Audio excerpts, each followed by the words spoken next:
promising higher productivity. There is palpable excitement and anxiety about the future, depending on where you find yourself on the AI curve. And while the jury is out on if AI will usher in an era of abundance or cause an existential crisis for a large majority, one thing is absolutely certain: there is no going back. And that is why the leaders that we honor today will have to embrace adaptive resilience. As they say, we cannot control the wind, but we can adjust our sails. We are not in ordinary times. The conflict in West Asia rages on. Tariffs are being used as an instrument of foreign policy. And in this environment, the temptation is to wait, to hedge, and to see how things settle. But the leaders that we honor tonight have made a different choice. They've built, they've committed, they've acted each in their own domain, each carrying a different kind of responsibility. The scientists working on systems that keep this country safe, the athlete who competes for India on the world stage against the odds, most of us cannot imagine those. The filmmaker who holds up a mirror to who we are as a society, the public servant who makes choices that don't make headlines but shape lives. And yes, the entrepreneur, the executive, the institution builder who commits capital, people, and years to something that doesn't yet exist. And what unites them is their refusal to wait for certainty that was never coming. As Sun Tzu said, strategy without tactics is the long road to victory. Tactics without strategy is the noise before defeat. The leaders that we honor today understand the importance of both. As do we, ladies and gentlemen. For 26 years, CNBC TV 18 has been strategic about its leadership. It hasn't happened by luck, chance, or by accident. We work tirelessly every day to build trust and to deliver excellence. We're not just the most watched business news channel, but we're also, and more importantly, the most credible, influential news brand, one that India trusts and turns to on big days like the budget, where we had an unprecedented 85% plus market share, or during the Iran war, when we've been live on our YouTube channel through many, many nights. And we've always strived to deliver on our promise of providing perspective, not panic, insight, not just information, and sense over cacophony. Roosevelt said the credit belongs to the man who's actually in the arena, whose face is marred by dust and sweat and blood, who strives valiantly, who errs, who comes short again and again, who knows the great enthusiasms, the great devotions, who spends himself in a worthy cause, who at best knows in the end the triumph of high achievement, and who at the worst, if he fails, at least fails while daring greatly. And that spirit of courage and commitment is what the India Business Leader Awards have celebrated for 21 years. And tonight, we add another chapter to this story. And before I begin with the awards this evening, a word of gratitude to our partner, Standard Chartered. Thank you for your continued trust and for your partnership in this platform that we've jointly created. And to our eminent jury headed by Mr. Mangalam Birla, thank you for your time, for your support and your encouragement. We truly appreciate and value it. A big round of applause to our jury for the India Business Leader Awards for its 21st edition. Welcome once again to the Standard Chartered Presents India Business Leader Awards. Thank you all for being here, and many, many congratulations to our winners. May you continue to excel and may you continue to find success in all that you do. Ladies and gentlemen, have a wonderful evening. Thank you very much again.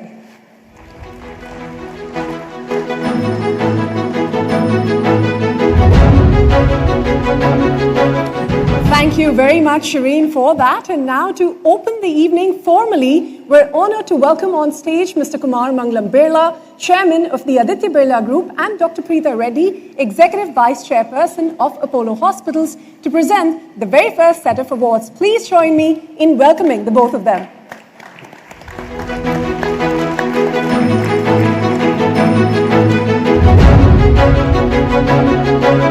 Ladies and gentlemen, once again, a huge round of applause for our presenters tonight. We begin the awards with a category that reminds us what human potential truly looks like. The Special and Para Sports Leader of the Year recognizes excellence achieved through discipline and sustained performance at the highest level.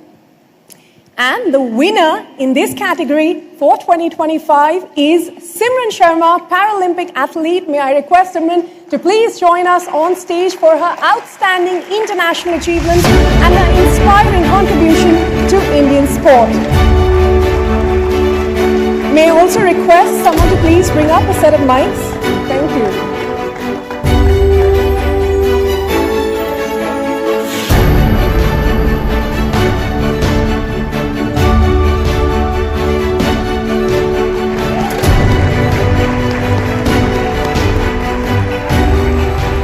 Well, through her relentless resilience and remarkable performances on the international stage, she has not only brought pride to India, but also redefined what perseverance truly looks like in sport.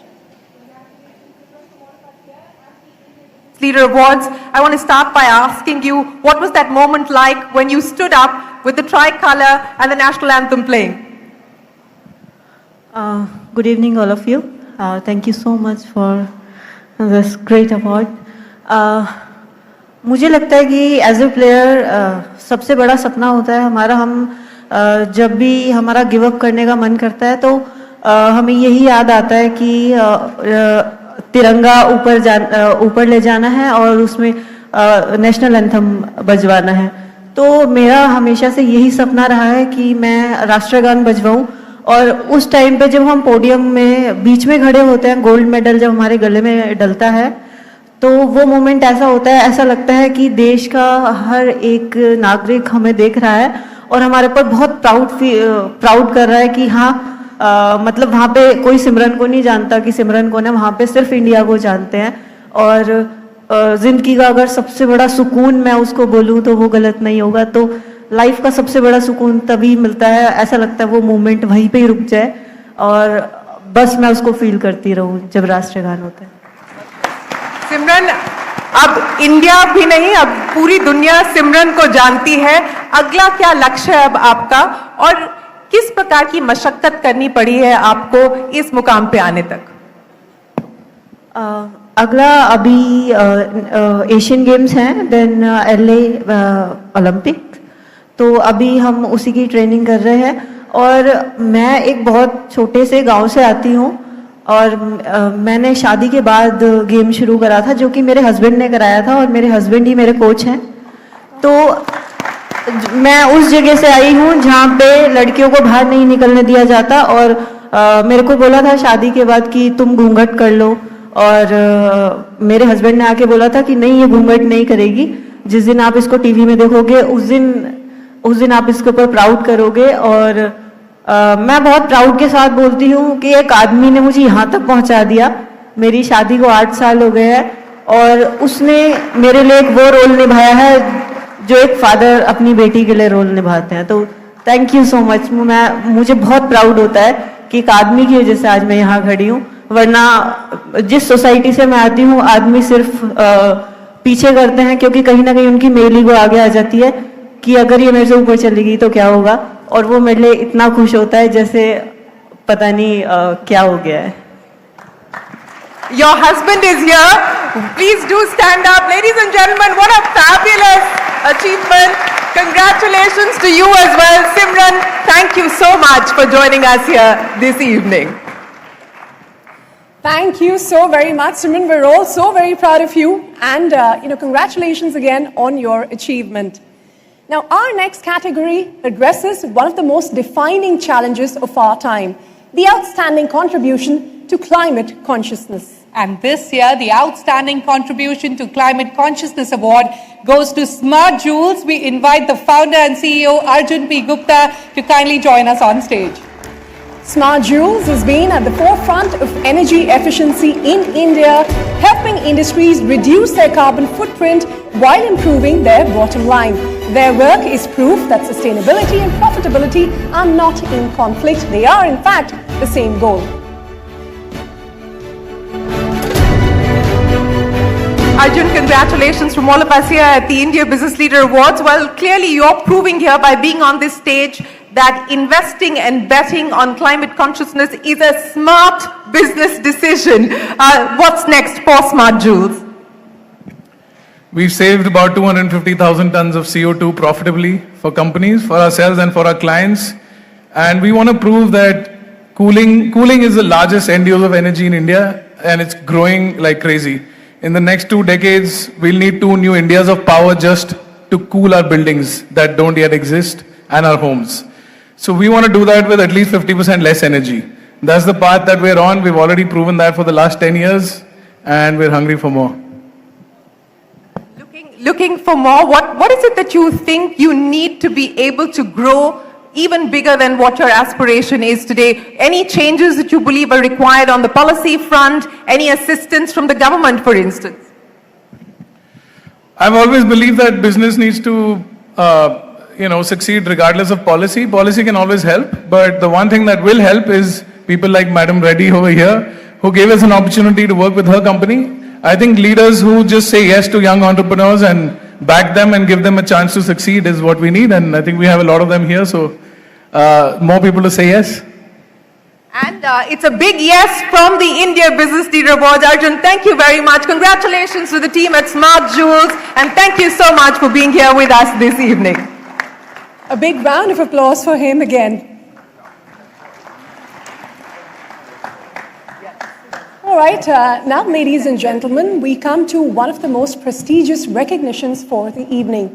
The Hall of Fame is reserved for those rare individuals whose contributions have fundamentally shaped the industries and touched millions and millions of lives.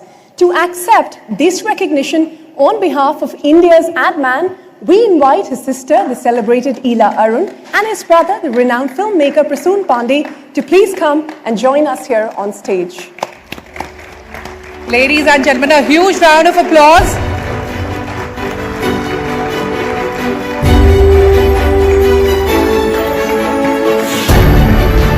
Tonight we induct a creative genius who changed the language of advertising in India. Piyush Pande was a visionary storyteller who gave India some of its most memorable emotions, moments and cultural touchstones. From Mile Sur Mera Tumhara to countless brand stories that became part of our lives, his work celebrated India and Indians. The IBLA Hall of Fame posthumously honors Piyush Pande.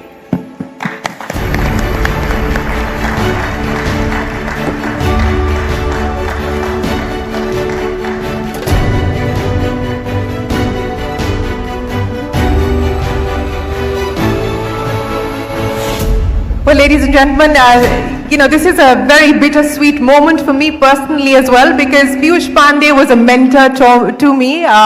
He was always here for each and every edition of the India Business Leader Awards. He supported us in everything that we did, in all of our endeavors. And I can say unequivocally that he is sorely and deeply missed. And we will miss him every single day. I cannot let you go. It would be wrong of me not to ask you to say something in his honor. Ila ji. आज पहली बार इला जी बोल ही नहीं पाएंगे. मैं चाहूँगी प्रसून बोले, but मैंने अभी बाहर भी कहा था कि आप लोगों का बहुत बहुत शुक्रिया. आपने पीयूष को इतना प्यार किया और हम हर को वो पार्टनर कहता था, पर आज मेरा दिल धड़क रहा था क्योंकि पीयूष के होने से इस पूरी महफिल में एक जान आती है. वो लाफ्टर पहले आप सुनते हैं, फिर पीयूष पांडे की मूछें आप देखते हैं. तो मैं प्रसून से कह रही थी हमारे लिए जगह है नहीं, पर आपने बुलाया और I can only tell you कि this trophy, because Prasoon has to talk, वो सोलमेट है, प्रसून ही बोलेगा. This goes to his all creative partners, Ogilvy, and above all, Bhaiya, I love you.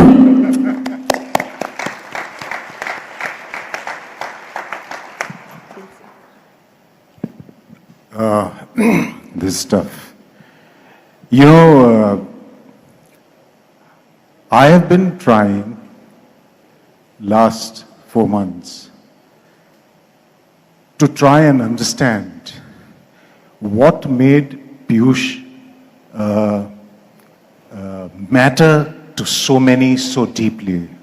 And the more that I think about it, I feel now, ये इतना मैंने पहले analyze नहीं किया था, but I've been thinking in the last four months that Piyush was not just a phenomenal mind with unbelievable creativity and in possession of lightning quick wit.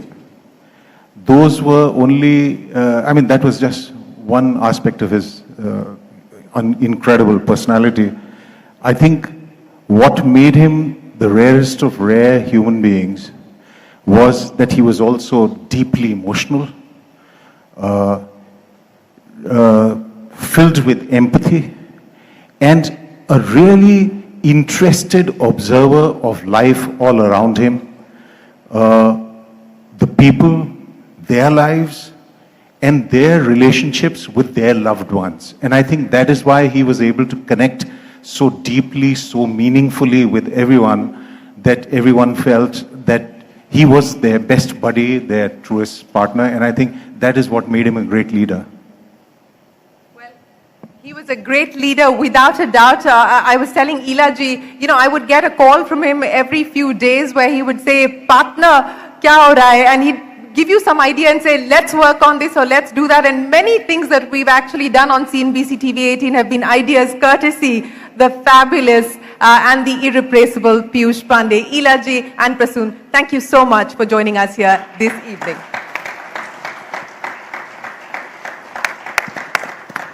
What an extraordinary legacy Mr. Pande leaves behind, an irreplaceable void, but his ideas, stories, and the spirit of creativity will continue to inspire us for generations to come.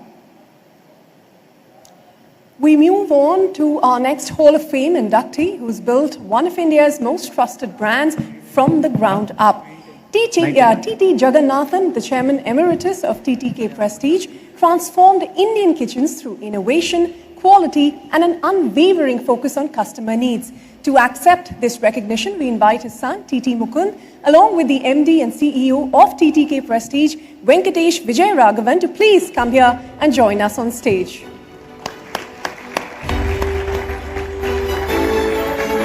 Well, Prestige has become more than a brand. It became a promise that Indian manufacturing can compete with the very best in the world.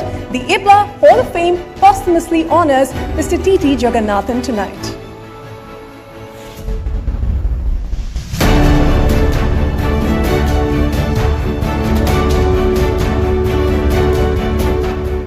Ladies and gentlemen, it is a proud moment for us to present the Hall of Fame Awards.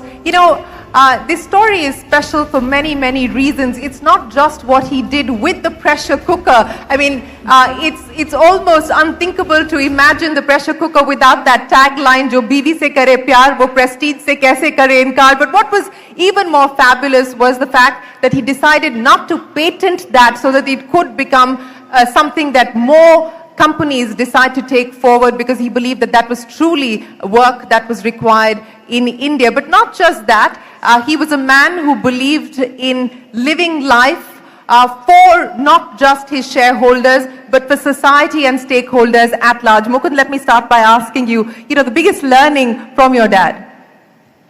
So my dad never sought recognition, and he did what he did to support his family and to support the workers of the company. But he did all this with such a light touch. He loved life, he lived large. So how he balanced all that pressure with just coming home and then being a father, it amazes me. And I think that's the biggest thing I've taken away from him. We never knew everything he did. You never knew everything that he did, but as I pointed out, the fact that he decided not to patent the gasket release technology because he believed that this was something that India needed, that every household in India needed. That's not something that you see very often in not just India, but globally. There are patent wars that we've come to know and get used to.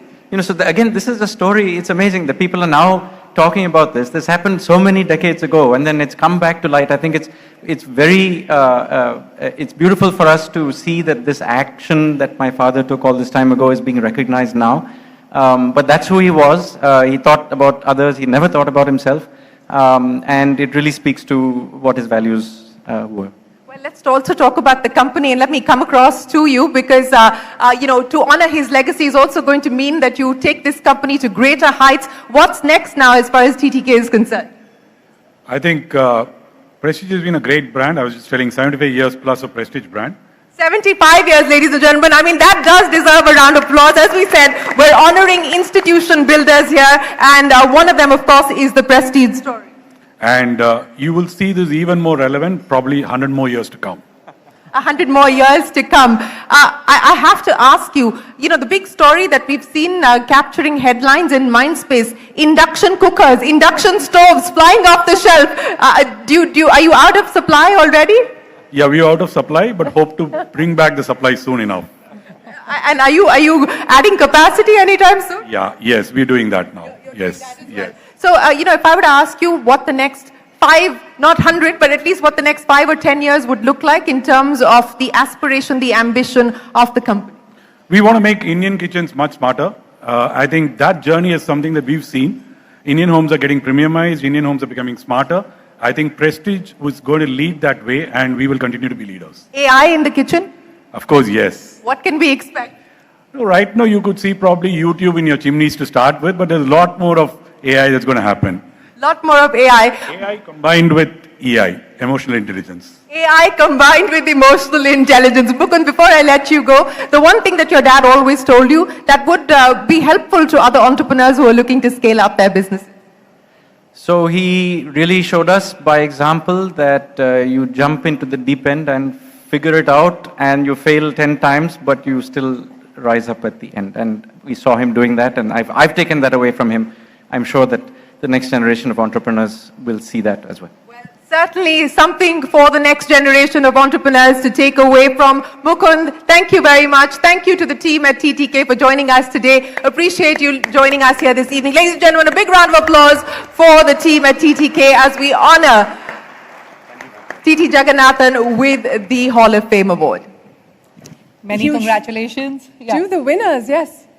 Moving on, entertainment has the power to move us, to make us think, to stay with us long after the credits roll. The Entertainment Leader of the Year recognizes someone who has created work that transcends the screen. This year, the Entertainment Leader of the Year award goes to Rishabh Shetty, actor and director. Let's welcome him onto the stage with a huge round of applause.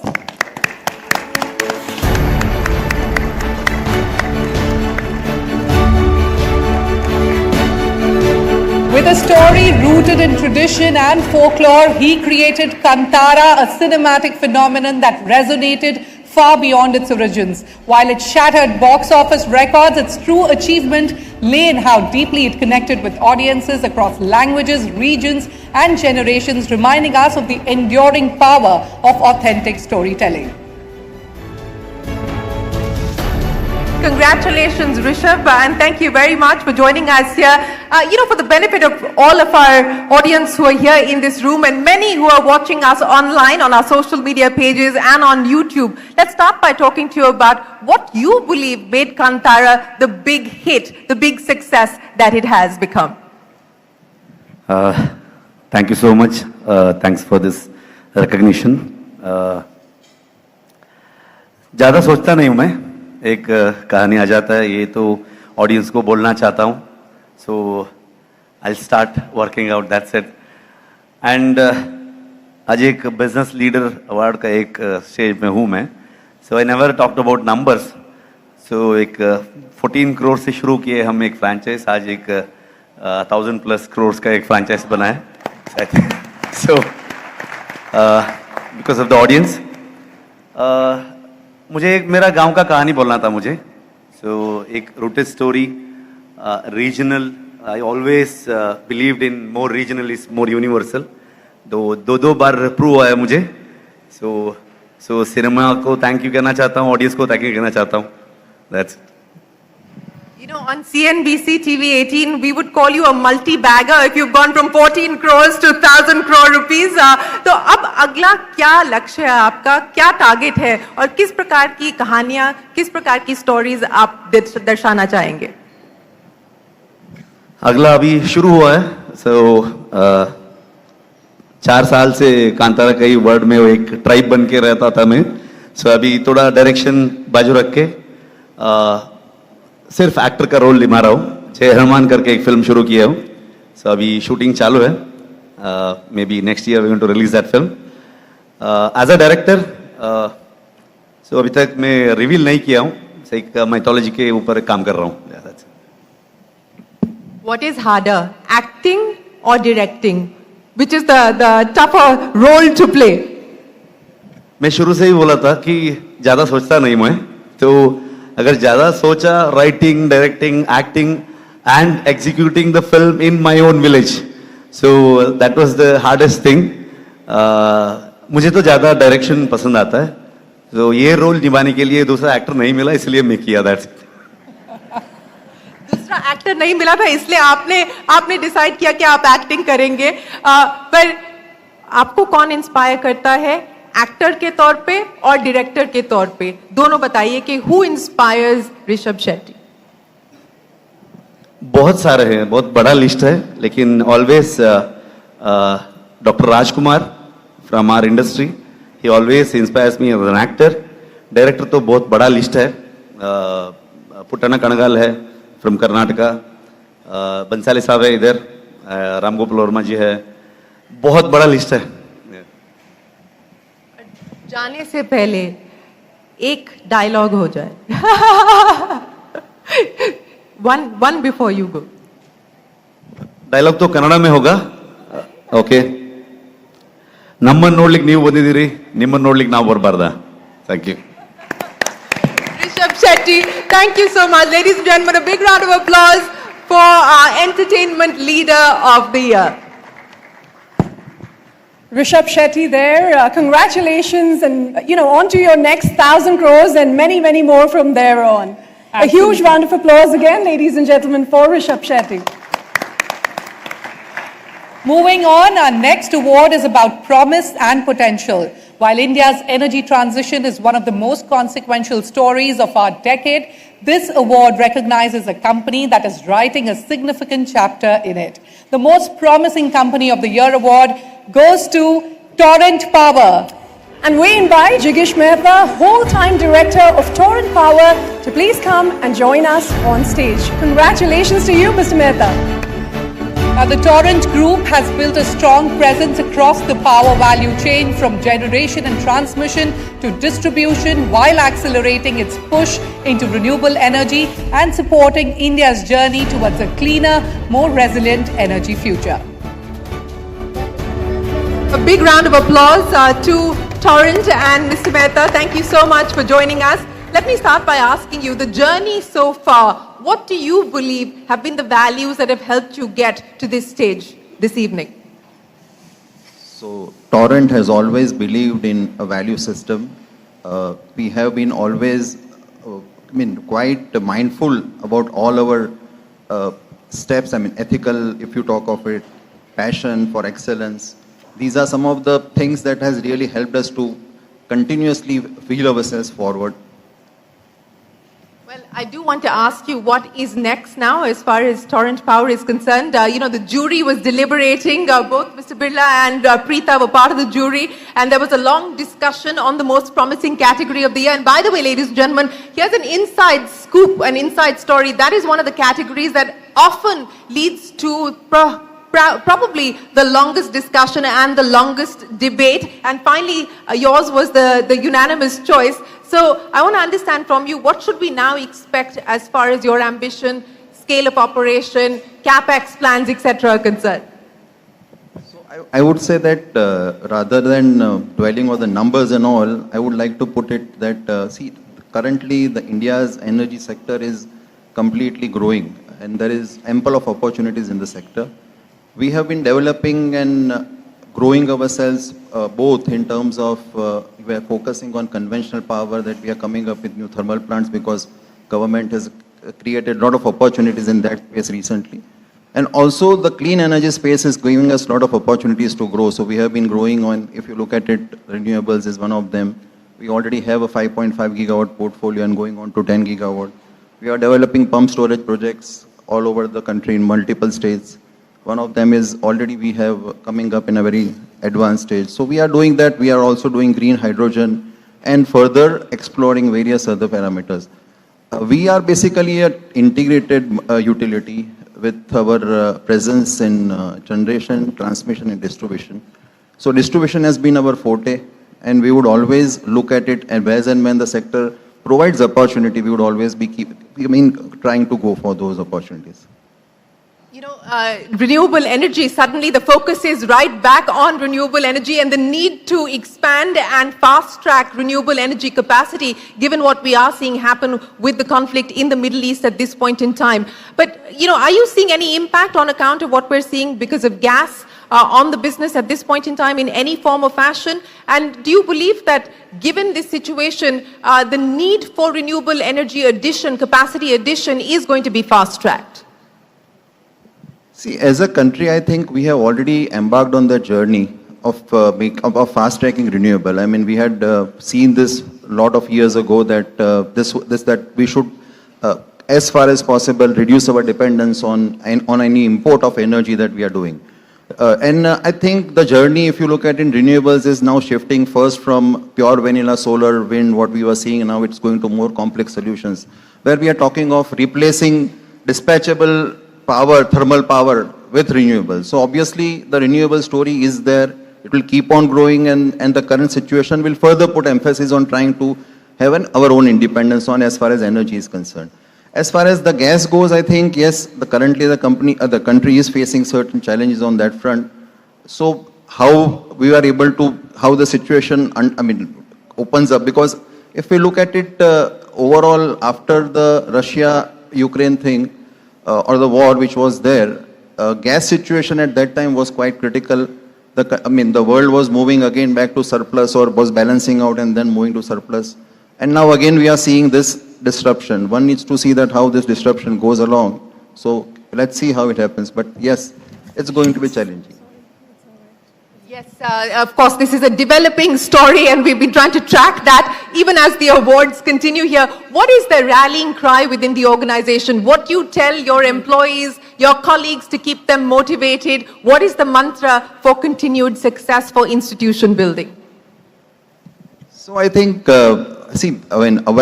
we at Torrent has always had we are that way quite blessed because we are having, most of our employees have a very, very long tenure with us. And they have been with us for many years. So probably I think it's overall the value system of the company which basically helps us to keep those with us. And we have, over the years, we have seen them that they have been quite useful in our overall growth that we have been embarking upon. Well, Mr. Mehta, wish you and Torrent the very best of luck. Ladies and gentlemen, the most promising company of the year, many, many thanks for joining us here this evening. I think we can have a bigger round of applause for one of our big winners for the night. Thank you very much and congratulations to you and your team. On that note, Dr. Reddy, I'll thank you for presenting this set of awards and ask you to take your seat. Mr. Birla, if you could stay on, and we'd invite Ms. Arundhati Bhattacharya, the CEO and Chairperson of Salesforce India, to come join us here on stage to present the next set of awards. A huge round of applause for Arundhati Bhattacharya, ladies and gentlemen. Moving on, we now take a moment to remember and honor a remarkable leader who left us too soon. Anupam T. Nupuri was Senior Partner Emeritus at McKinsey & Company, a position that barely captures the impact he had on countless organizations and individuals. To celebrate his life and accept this tribute on his behalf, we invite Dr. Geeti Bhagat, his cousin, to present us and join us on stage. He was a mentor, a visionary, a believer in the power of purpose-driven leadership. We honor his legacy tonight as he lives on in the work that he championed and the people that he inspired. Ladies and gentlemen, in memoriam, T. Nupuri, who really set up McKinsey in India. Geeti, thank you so much for joining us. Let me hand the microphone across to you if you'd like to say a few words in his honor. Interestingly, not just in his honor, because I asked myself what Tinu would have asked me to say. Given that this is a posthumous award, I think he would have said, this award is not really for me. This award is for those who have high ethics, who inspire the people around them, and who look to solve problems. By the way, he didn't just look to solve problems, he was a man who looked for problems. He would really go to businesses, companies, and say, let's figure out what these problems are. And then he would go in and let us discuss and debate how to solve those. He loved problems, didn't run away from them. And I think that was very inspiring. And I am sure that this award, which is for those qualities, is going to stay with all of us. Thank you, CNBC. Thank you very much, Geeti. And here's to more problem solvers. And in honor of Tinu Puri, thank you so much for joining us here and accepting this tribute from all of us here. Thank you very, very much. Ladies and gentlemen, a big round of applause. We now honor the memory of another remarkable leader, Sanjay Kapoor, Chairman Emeritus of Sona Comstar. To accept this tribute on his behalf, we invite his wife, Priya Sachdev, to please join us on stage. Under his stewardship, Sona Comstar became a powerhouse in automotive components, setting new standards in innovation and in quality. Sanjay's entrepreneurial vision and commitment to excellence have left a lasting legacy in India's manufacturing sector. Priya, it's wonderful to have you here. Sanjay was also somebody that has been part of many of our CNBC TV 18 awards. He's been on Young Turks going back many, many years. So, it is, as I said, a bittersweet moment. Thank you so much for being here with us this evening. And let me hand the microphone across to you. Thank you, Shireen. It's an honor to be here. I'll actually like to ask Vivek Singh, our CEO, to also join me on stage. Vivek, please come. I made a few notes to honor my husband today. It's unfortunate he left us too soon, but he definitely had a very personal and close relationship with the CNBC team. Good evening. Thank you for this honor in memory of my late husband, Sanjay Kapoor. Sanjay was an architect of the world he built and the future he imagined. A visionary in the truest sense. He believed deeply in the power of Indian enterprise, and even more strongly in building institutions that would endure any one individual. The journey of Sona Comstar reflects that belief. His vision, his determination, and his confidence in what the Indian mobility industry could achieve.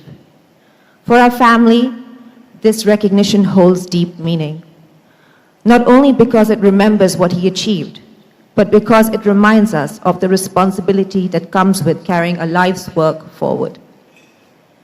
I stand here today with that responsibility very much in my heart, to honor the values he lived by and to ensure that the journey he began continues with the same conviction and integrity.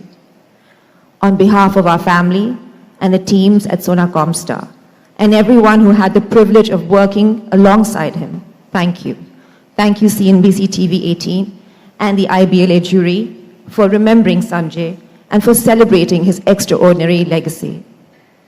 I would also like to thank Pia and Vivek for being here today. Pia is Sanjay's oldest childhood friend and Vivek Singh, the CEO of Sona Comstar. Sanjay was always present for all your milestones and awards, and I know he would be deeply appreciative for your presence and support this evening. And if he was here tonight, I believe he would simply remind us of one thing: to always stay in motion. Thank you. And I'd like Vivek to say a few words. So I'm obviously not prepared for this. It's still hard. They say time heals all these wounds, but it still hasn't really healed. 5 years, when we started working in this company, we were near bankruptcy. We were a few weeks away from bankruptcy, pretty much. Then Sanjay led from the front. 4 years, he took it forward. From 2019, I've been trying to build upon that legacy. But it still hurts that he left right in the middle of it, right when we were actually getting to enjoy ourselves. But what he has built endures, the values endure, the hunt for technology and that obsession for building an Indian engineering company that the world can be proud of, that endures. And that's how we want to remember him. Thank you. And Vivek, thank you very much for joining us here this evening, and thank you for the wonderful words that you shared with us. Thank you very much. Ladies and gentlemen, a big round of applause for Sanjay Kapoor.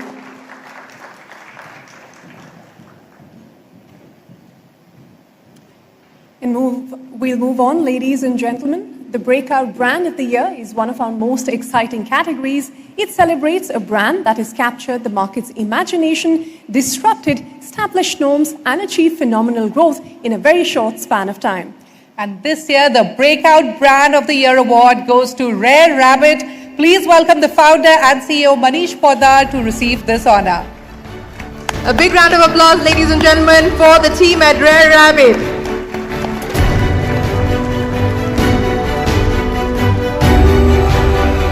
In just 10 years, Rare Rabbit has built an entire fashion ecosystem under the House of Rare, men's, women's, kids and footwear, with over 1,200 points of sale and 200 premium standalone stores across the country.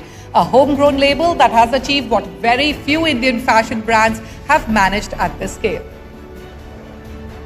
Manish, congratulations from all of us here at the India Business Leader Awards, and thank you for joining us. What has it taken to build Rare Rabbit over this past decade? Before I answer your question, thank you everyone here, CNBC. When I manifested 10 years ago to start a brand of fashion in India, I did not even emphasize that I will stand someday here.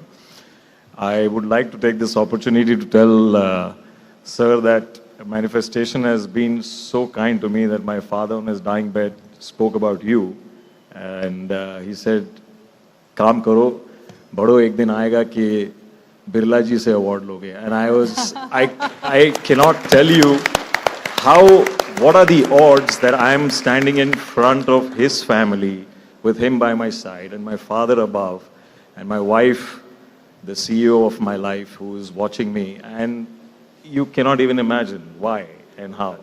It is unbelievable. And yeah, I think I don't mind giving this award back to him. So it just goes as a channel. नहीं मैं आपसे बाद में ले भी लूँगा ताकि आपके हाथ से मिल जाए. So it is overwhelming. I submit this day to the word design. The sports lady who got an award, the energy people here, the business plans that we make, it's everything about design. We design the day, we design the year, we design a quarter, I seldomly design clothes, collars, garments, and prints and artworks, stores. The country has been the kindest country and the most opportunity-giving country to me, which has led me to, get accepted by such a large size of our economy and our people. They have accepted us in last 10 years. CNBC is 21 years old. I'm exactly half of... No, 21. Yeah, this award. And I'm 10 and a half, just half of CNBC. And it's been a great journey. I submit everybody around us to follow one thing is design in everything that you do. It's a great place you've designed here as well. Congratulations again, Manish. Are you designing your way to the Lal Street anytime soon? Equity markets, listing an IPO anytime soon? As one of the actors, directors, he says, "मैं ज़्यादा सोचता नहीं हूँ." So my agenda is at the moment polyester yarn and where is the pricing going to go? IPO के लिए कोई consultant आएंगे, हमको समझाएंगे तब हम समझेंगे. But yeah, my team, I would look at the markets only when my team is ready, and my team is very rare of the industry, all handpicked, all self-made, all first-time builders, and I'm sure they are enjoying this evening. I'm taking it on behest of them, the rare team that we have. Thank you very much. Ladies and gentlemen, a big round of applause to Rare Rabbit for the Breakout Brand of the Year. And the power of manifestation very, very visible here live on stage this evening. Absolutely, yeah. Well, up next, the Lifetime Achievement Award is perhaps our most significant recognition of the night. It honors a career of excellence, a lifetime of impact, and a legacy that is going to inspire generations to come. The Lifetime Achievement Award 2025 goes to Dr. Anand Deshpande, the founder, chairman, and managing director of Persistent Systems. Sir, thank you for joining us here on stage. A huge round of applause for him, ladies and gentlemen.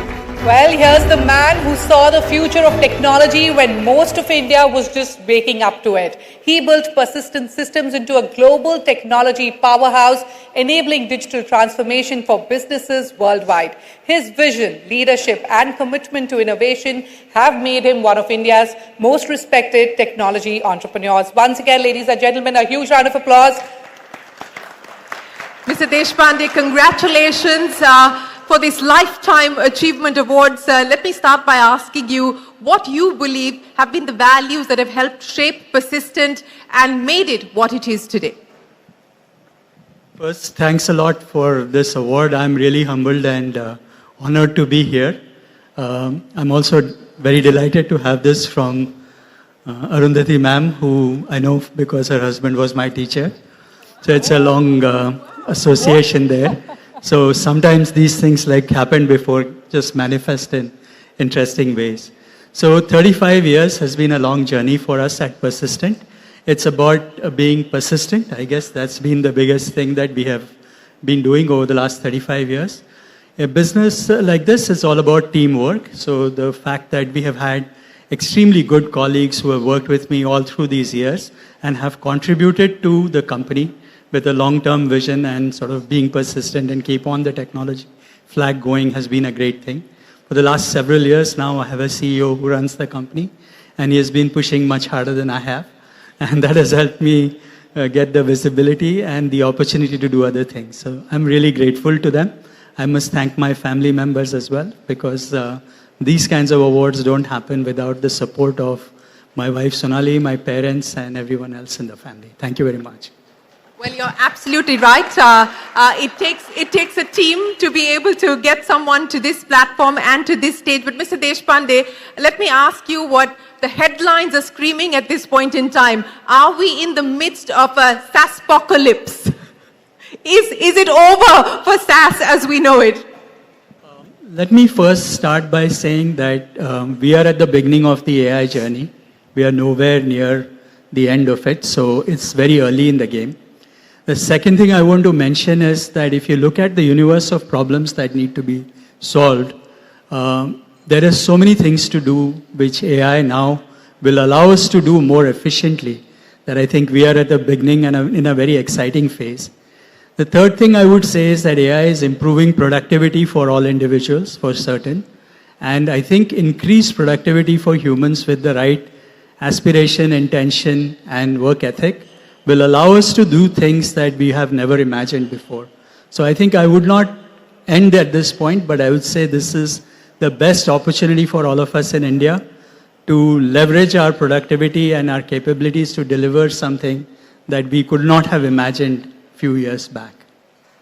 So what is the mantra for persistence at Persistent?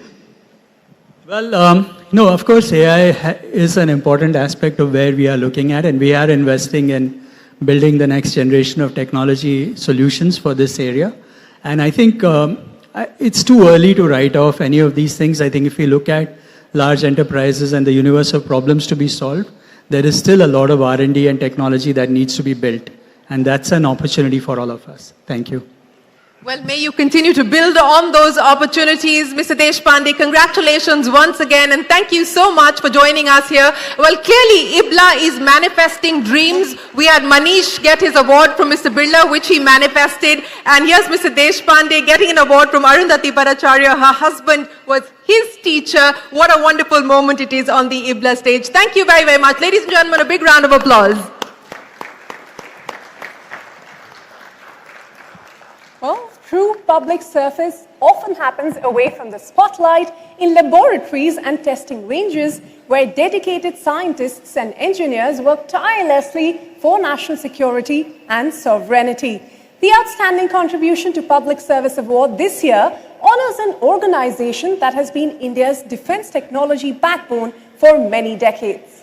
The Outstanding Contribution to Public Service Award goes to Team DRDO, the Defense Research and Development Organization. We welcome Dr. Prateek Kishore, Distinguished Scientist and Director General, Armament and Combat Engineering, to accept this honor on behalf of every scientist and engineer who serves in silence. For over 6 decades, DRDO has driven India's indigenous defense capabilities, developing everything from advanced missile systems to next-generation combat technologies. Thank you for your service to the nation. Congratulations to the team at DRDO, sir. What an absolute honor to have you here with us. Take us through what keeps DRDO moving. What is the leadership in action mantra at DRDO to deliver excellence day after day? First of all, thank you very much for this award. I'll just summarize it. We are looking for self-reliance in critical defense technologies and aiming towards and contributing towards the Viksit Bharat 2047 goal of the Government of India. What next, sir? What is DRDO focusing on? We have to be alive to the challenges that are coming forth in the evolving technology spectrum, as well as the way the technology is being employed for the defense purposes. I'll rather leave it at that and let us focus on our work and contribute towards that. Well, the scientists are working in silence and you can see exactly that. Thank you very, very much, sir, for joining us, and congratulations to the team at DRDO once again for the outstanding contribution that you're making to public service. A big round of applause, ladies and gentlemen. Thank you very much for being here. I'll also like to welcome here to the India Business Leader Awards platform, Mr. Jay Shah. Thank you very, very much, sir, for joining us here this evening. Also, a very special guest, Gautam Gambhir in the house. Ladies and gentlemen, they're back from that historic victory. A big round of applause to Gautam Gambhir and, of course, to Jay Shah. And you'll see them in just a moment. But let me also take this moment to welcome other leaders who are here with us. May I request Mr. Birla and Ms. Bhattacharya to take your seats. We will have you back shortly. Let me take this moment, since this is a conversation about leadership, it's a conversation about excellence, it's a conversation about design in action, in motion. We've got with us the Global CEO of Ferrari, who's here with us at the CNBC TV 18 India Business Leader Award. So let me come across to you, sir, a big round of applause, the Global CEO of Ferrari right here with us. Thank you very much for joining us. What does it take to keep Ferrari motion and excellence day after day?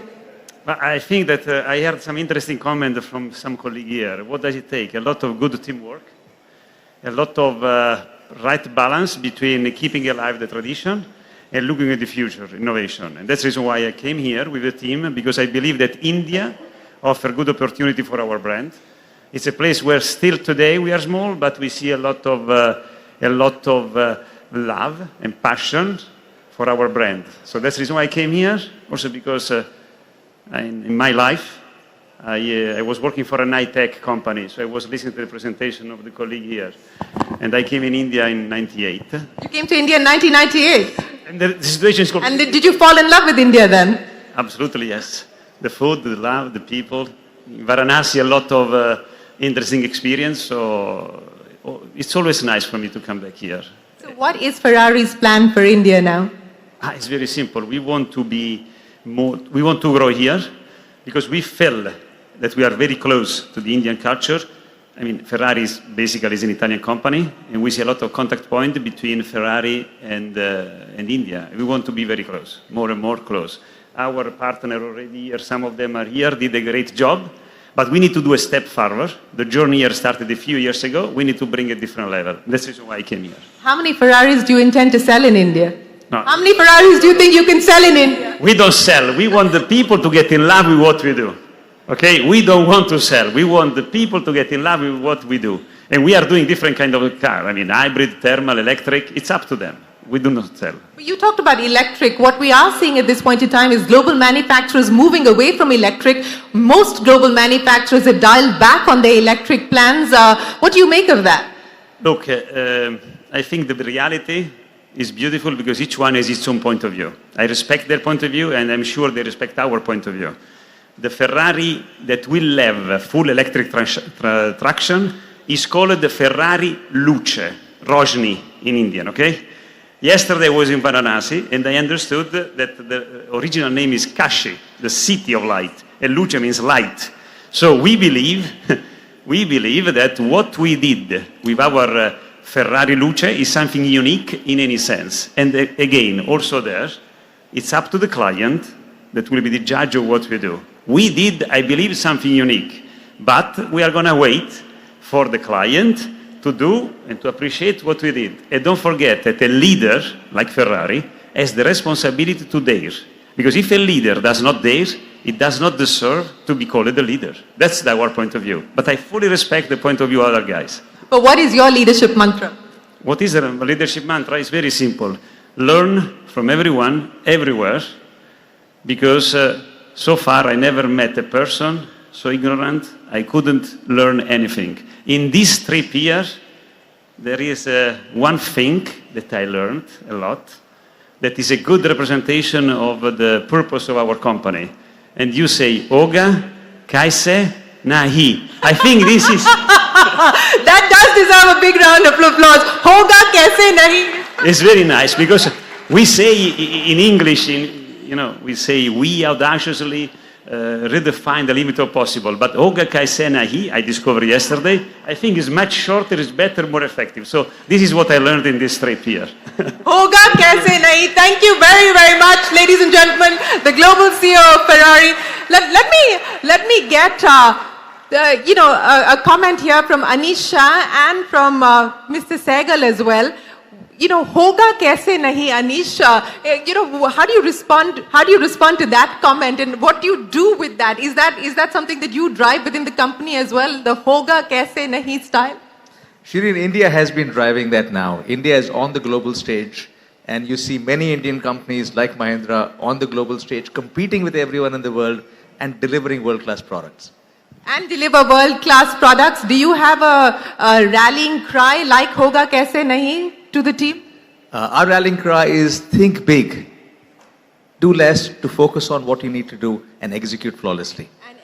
Flawlessly. I know Mr. Sehgal has many rallying cries, including one saying, "Don't do an MBA." But outside of that, Mr. Sehgal, hoga kaise nahi? What is your response to that? He's got the knowledge absolutely in mind. But Motherson, we say we are a not yet company. Means if you tell me, are you making this? I say not yet. Means I will make it. So I'm kind of same boat with him. Same boat with him. But many people don't know this, and some in this room particularly do know this, but many in the general public may not necessarily know how global Motherson is, and you'll see Mr. Sehgal on stage in just a second. But what does it take to take an Indian brand truly global? Imagination. And I think Einstein said, imagination is more important than knowledge. So once you have that, go for it. Go for it. Imagination, stay curious and go for it. Mr. Sehgal, thank you very much. Ladies and gentlemen, on that note, I'd also like to welcome the Honorable Commerce Minister, Mr. Piyush Goyal. Thank you very, very much, sir, for joining us here this evening. I'd also like to welcome Mrs. Seema Goyal. Thank you very much, Mrs. Goyal, for joining us here this evening. Appreciate both of you joining us here. We've also got the man who's getting ready for his big IPO, Ashish Kumar Chauhan from the National Stock Exchange here with us. Thank you very much, Ashish ji, for joining us. Sir, appreciate you joining us here today. Thank you so much. Thank you very much, Shireen, for taking us through that conversation, and a very warm welcome again to some of the guests who've joined us, and Minister Goyal as well. Thank you very much for joining us here today. Ladies and gentlemen, moving on, let's move on to our next category, which is the Outstanding Sports category. The Contribution to Sports Award, which recognizes leadership in the category. Absolutely. This award recognizes leadership that has shaped the game itself. Sport at its highest level is not just about what happens on the field. It is about the vision, the governance, and the institutional strength that make those moments possible. Well, ladies and gentlemen, it is our proud privilege to honor at the India Business Leader Awards for the second time the outstanding contribution to the cause of sport, not just in India but globally, Jay Shah. Thank you very, very much, sir, for joining us here this evening. There are moments in sport when belief comes before the victory. Moments when someone calls it before the world sees it happen. When Jay Shah said India would lift the T20 World Cup, it wasn't just confidence, it was conviction. Surya भी इधर बैठा है, हार्दिक भी इधर बैठा है, और फरवरी में क्या है आपको मालूम है? मेरे को पूरा भरोसा है कि सूर्या वो सेम काम अहमदाबाद में भी करेगा और हरमन वो सेम काम लॉर्ड्स में भी करेगी. A belief not just in a team, but in the future of the game. As he stepped into a defining role at the International Cricket Council, Jay Shah has helped shape a new chapter for world cricket. One driven by growth, opportunity, and inclusion. Championing historic steps like gender parity in fees, in prize money, and facilities, expanding the global stage for women's cricket. हमने बहुत सारे decision लिए और बहुत सारे मुकाम भी पाए, जिसमें हमने डोमेस्टिक स्ट्रक्चर को स्ट्रेंथन किया, हमने पे पैरिटी किया, हमने WPL का लॉन्चिंग किया, हमने नेशनल क्रिकेट एकेडमी बनाई जिसमें 20 लाख स्क्वायर फीट कंस्ट्रक्शन है, जिसमें सारी फैसिलिटी है. He strengthened the foundations of the sport across nations. At India Business Leader Awards, we celebrate a leader, shaping the future of cricket and a triumph that will be remembered for generations. Ladies and gentlemen, may I please request our Honorable Commerce Minister, Mr. Piyush Goyal, to please join us up on stage and do the honors, sir. Thank you very much for joining us here at the India Business Leader Awards.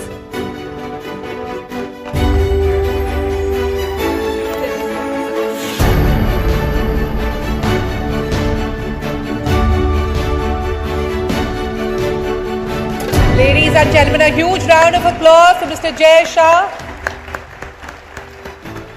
Mr. Shah, please, the podium is all yours, sir.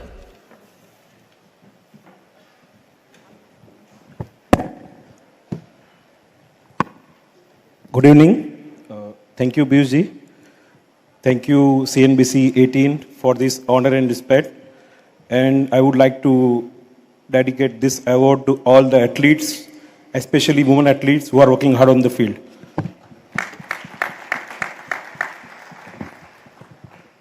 सबसे पहले सूर्या, गौती भाई और सारे team India के player, मैं आप सबको बहुत बहुत बधाई देना चाहता हूं.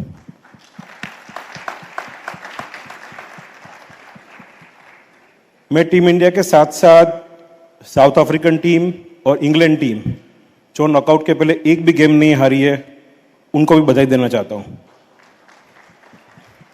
And finally, finalist New Zealand cricket team, the way they perform, the way they work hard on the field, congratulations to them as well. वैसे तो मैं सार्वजनिक मंच में ज़्यादा जाता नहीं हूँ, लेकिन राहुल भाई हर बार मेरे को कुछ ना कुछ कारण से बुला लेते हैं. सो 2019 जब मैंने BCCI ज्वाइन किया और 2019 से 2026 ये 7 साल में टीम इंडिया ने 2 under-19 mains world cup, 2 under-19 women's world cup, 2 बार रनर्स अप WTC फाइनल में, 1 बार रनर्स अप ODI में, 2 बार कंसेक्यूटिव T20 में चैंपियनशिप और 2025 में चैंपियंस ट्रॉफी. ये बहुत बड़ी चीज़ है. आप सबको बहुत बहुत बधाई उसके लिए.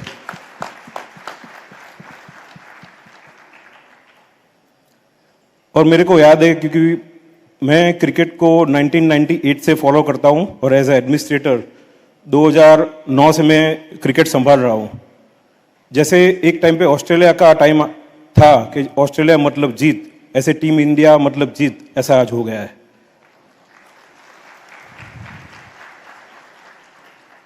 अब मैं इंटरनेशनल क्रिकेट काउंसिल की बात करना चाहूँगा. ये ICC का वर्ल्ड कप इतना इम्पोर्टेंट था क्योंकि बहुत लोग आईसीसी का वर्ल्ड कप चालू करने से पहले चर्चा कर रहे थे ये टीम खेलेगी कि नहीं खेलेगी, वर्ल्ड कप कैसे होगा। लेकिन ऐसे आईसीसी का अध्यक्ष मैं आपको बताना चाहता हूं कि ऑर्गेनाइजेशन से बड़ी कोई चीज़ नहीं होती है, कोई एक टीम से ऑर्गेनाइजेशन नहीं बनती है, सारी टीम मिला के ऑर्गेनाइजेशन बनती है। और आप सब जानते हो कि व्यूअरशिप में भी इस बार वर्ल्ड कप ने सारे रिकॉर्ड तोड़ दिए। First time in history we got 7.2 million concurrent views और नॉर्मल व्यूअरशिप तो सारे रिकॉर्ड तोड़ दिए।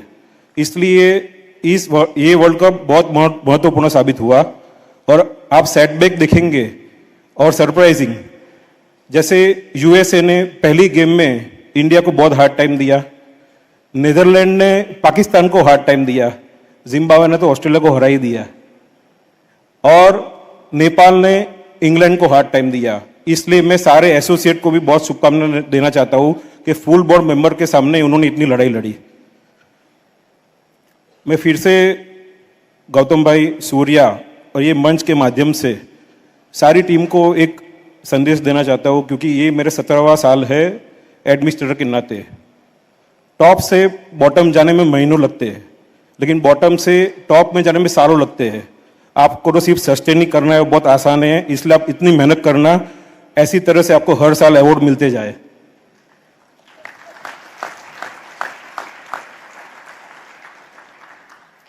और जब मैं बीसीसीआई में था तब मैंने 2028 के ओलंपिक तक प्लानिंग की थी, लेकिन सूर्या मैं भी चला गया, मैं आईसीसी में आया, मेरी जगह बीसीसीआई में और लोग आए। आप सबको मिलके 2030 की भी तैयारी करनी है, 2032 की भी तैयारी करनी है, 2036 कहाँ आने वाला आपको मालूम है, उसकी भी तैयारी करनी है। फिर से पीयूष जी आपका बहुत बहुत धन्यवाद। सीएनबीसी न्यूज़ 18 आपका भी बहुत बहुत धन्यवाद। जय हिंद, जय Bharat, Vande Mataram. Thank you very much, Mr. Shah, for joining us here. Ladies and gentlemen, a big round of applause. He set the agenda all the way to the 2036 Olympics. Thank you very much, sir, for joining us here this evening. Well, ladies and gentlemen, there is a saying in sport, champions are made in the hours that nobody sees. In the training sessions, the team meetings, and the quiet conversations that rebuild conversation and confidence when it matters the most. The Excellence in Sport Award recognizes the person and the team that creates those conditions. This year, the Excellence in Sports Award goes to Gautam Gambhir, the head coach of the Indian cricket team. Please join me in welcoming him on stage.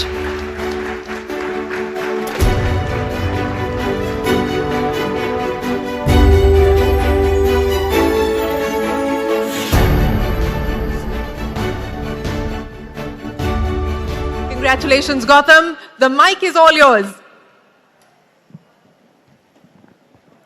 Look, I want to thank TV18, I want to thank the jury, I want to thank Piyush sir as well, and most importantly, I want to thank Jai Bhai for trusting me with this job, obviously staying by me during my lows as well. I've seen a lot of lows during my tenure as well, so thank you for trusting me with this job.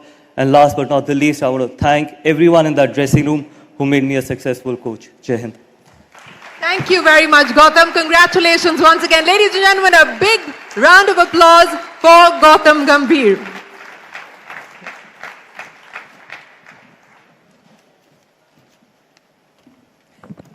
Thank you. Thanks so very much, Shireen. The Sports Leader of the Year honors someone who has defined what it means to lead in sport, not just through results, but through the way they play, the way they carry themselves, and the way they inspire others to be even better. The Sports Leader of the Year award goes to Surya Kumar Yadav, captain of the Indian T20 cricket team. 360 degrees with the bat, ladies and gentlemen. Please welcome Surya Kumar Yadav with a huge round of applause. Unflappable with the armband, and 6 days ago a World Cup winning captain in front of his home crowd. There is nobody quite like him in the world of cricket right now. Sky 360 degrees of the field, but let's get a full picture of it too. Over to you, Shireen. Thank you very much. I have to tell, yes, please. I have to tell you that there is a lot of very envious people in this room and those watching us online that I'm getting to do this interview with you, Sky. So congratulations once again. But let me start by asking you, at the start of the World Cup, what was the feeling? What were you telling the team? What was going on in the dressing room, especially on the final day? Obviously, we were very, very happy as we got to know that this event is going to be in India. We were very happy, at the same time nervous as well. If there's no pressure, we are not nervous, there won't be any fun in playing this sport. But as soon as we got to know that it's going to happen in India, everyone was excited, dressing room was happy. Yes, there was pressure, but then I think the dressing room was very, very happy that we're going to play in India. What is the captaincy mantra? What is your leadership style as a captain? You know, you're a 360-degree player, but what is it that you believe is your true mantra for success and strength? I feel irrespective of what happens on the ground or on that field, when you come out of the field, you're just another man or you're just another woman when you're playing that game. So you can't carry, irrespective if you're doing well, not doing well, to your home, to your friends, to your family, just leave it on the ground. All those small things, I think that really matter to me. And that dressing room, I think it's very important to hear everyone out. The freedom of speech, that is very important. That dressing room, we listened to everyone, what they wanted, but yeah, at the end of the day, the goal was same. The goal was the same, but you know, you talked about the freedom of speech and the fact that it's a very democratic culture as far as the dressing room is concerned. But at the end of the day, how do you make sense of all the opinion that comes your way, and how do you decide what decision to take? See, sometimes it's a good headache to have, listening to everyone, because yes, everyone has different ideas, different plans. But we have to be on same page. A goal is one, so everyone moves in a perfect direction. But yeah, there's a lot of fun, banter, good decisions being made. Sometimes people won't be happy as well. But yeah, that's a very happy dressing room. What was your most memorable moment of this World Cup? Lifting that trophy at the Narendra... Outside of that, No, I mean, see, when you're playing this sport, you start such lovely tournament. Outside sport, there are a lot of moments when you see the families happy, as he rightly said, the administrators happy. I mean, seeing everyone happy is a very good thing. But yeah, lifting that trophy together in that lovely stadium, I think that was a happy moment. Mr. Shah has laid out the agenda all the way to 2036 on what needs to be done by the team. What's next? What are you working towards? I think after this, definitely 2028 LA Olympics is definitely on the cards, because that cricket is entering in that event for the first time. It is going to be very special.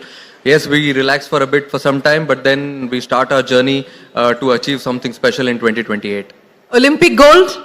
Definitely Olympic gold is on the cards, yes. And Olympic gold, Sky, thank you very, very much for joining us here this evening. Ladies and gentlemen, a big round of applause for the Indian skipper. And many congratulations once again to Surya Kumar Yadav and our entire team. In fact, thank you, Mr. Jayasha, as well, Mr. Gautam Gambhir, for being with us here. And we'll thank you, Shireen, for taking us through that conversation.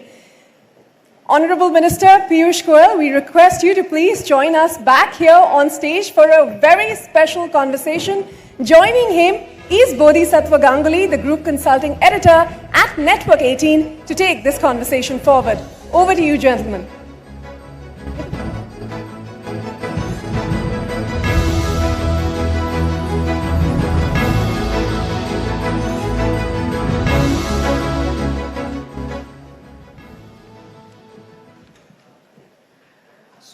So Piyush ji, welcome once again to the CNBC TV 18 Business Leaders Awards. Thank you for taking out time for what must be a busy time for you as a minister. So you've clearly been the man of the match when it comes to signing a whole number of trade deals. There's the mother of all deals, the one with the EU, the FTA with the UK, and then the framework agreement which was announced early February, leading to the what was expected to be an agreement in March and April. But barely had the ink dried on some of these agreements, we have a big geopolitical crisis on our hands. So let me start with the what is most topical first. Your first reactions to the geopolitical crisis, has the government worked out any estimates of the impact on GDP or inflation, the direction of the rupee? I think India is a very resilient country, a very strong economy with good fundamentals. And I'm very confident that while we have a war raging on, I'm not an astrologer and can't predict how long it'll run. But my own sense is the people of India understand that this is a challenge we have to overcome. The people of India are ready and willing to work together with the government, find solutions.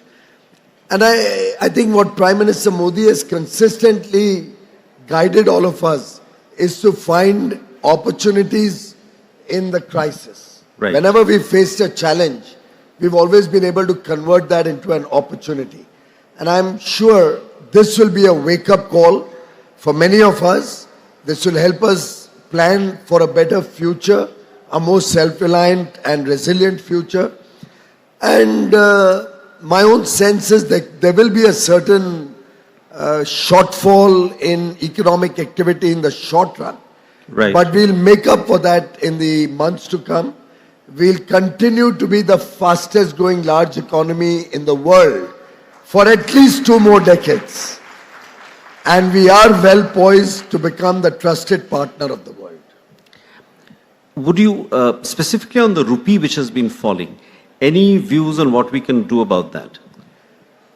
I think it's a function of the confidence in the economic situation as we go forward.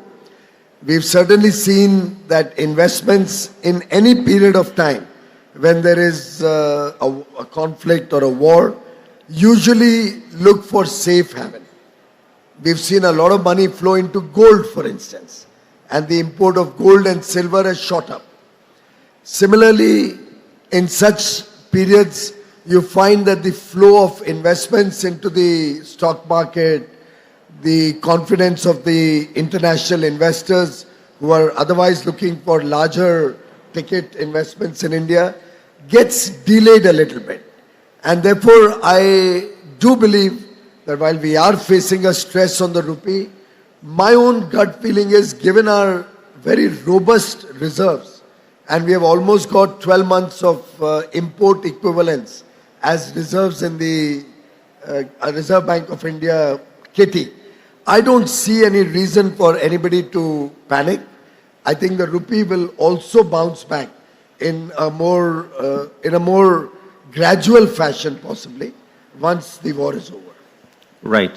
And specifically for exporters, have you been in dialogue with them?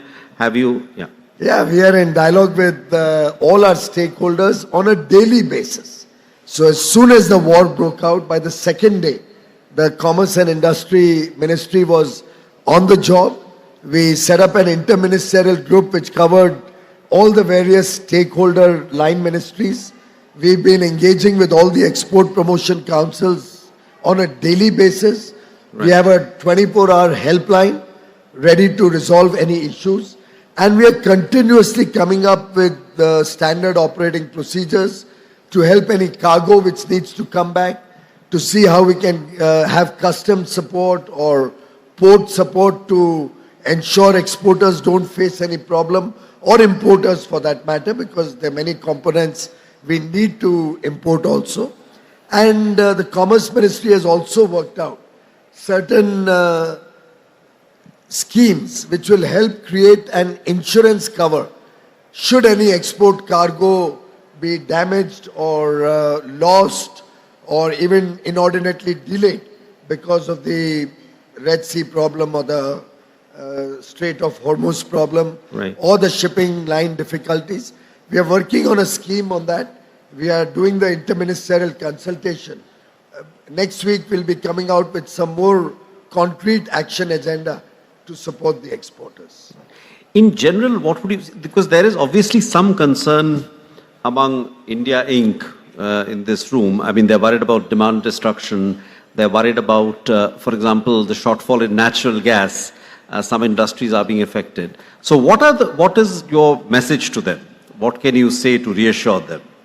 Well, I think the Petroleum Ministry and the Ministry of External Affairs has been very candid and upfront in sharing with both the people of India and also particularly with business that obviously when there is a war, there are going to be problems, there are going to be challenges. We all in this room jolly well understand that. Having said that, the good news is on crude oil, on fuel, we are pretty well placed. We have good stocks in hand. So you've seen there's been absolutely no disturbance of any sort on the crude or the fuel front, petrol, diesel, aviation fuel. We've in fact ramped up kerosene production so that should there be any delays in LPG supplies, we'll be able to make it up, give alternate cooking medium to the common man. Incidentally, we are also covering through imports from diversified sources the requirements of LPG and LNG also. Right. But we all know that the major chunk of gas came from the Middle East, and the shipping times were barely 3 or 4 days, at best 7 days, when these shipments of gas came into India. Now we have to diversify to sources which are significantly far away from India. So Canada, the United States, possibly Russia. We are looking at various sources of alternate sources which will feed the requirements of India. What we have only done is to increase the time between 2 cylinders that a person can take. And of course, there's been a short term, it's more a supply demand time issue. It's not an issue of finally the availability as much as the timing to be able to give enough shipping time for these gas sources to reach India.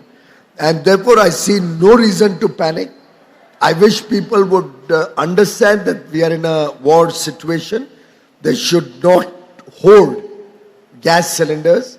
And should that message go down to the people, and media can play a very important role, sorry, rather than showing a very negative picture on media, I hope all of you get together, show some nationalist spirit, of course, educate the people that there is no reason to panic, stop hoarding, and then I don't think there'll be any cause for concern. Yeah. No, that point is well taken. Just one last question. So, are there contracts we've already entered into with some of the suppliers, the US, Canada, Russia? It's a continuous process. Right. Already the people are aware that the government has been looking to diversify its sources of energy. That has been the stated goal of the government over several years. And we have accelerated that process, and many contracts have been entered into. Many has started shipping supplies from new alternatives. And my sense is, A, the war may not last very long. B, even if it should, the alternates and diversified sources should be able to meet our requirements in the very near future. Yeah, we hope you're right that the war should not last. Hopefully in a few days it should be over. But we'll see. Just one more question. We were doing an FTA with Israel. We had started talks, and also a wider FTA with the GCC countries, right? We have one with the UAE already. What is the status of those post the conflict? Of course, I'm sure all of you are aware that the 9 free trade agreements that we have entered into under the leadership of Prime Minister Modi in the last 3.5 years cover 38 prosperous and developed countries. I mean, the least of them is Mauritius, where the per capita income is below $20,000, but they are largely into tourism and financial services and don't hurt the Indian economy, they only complement us.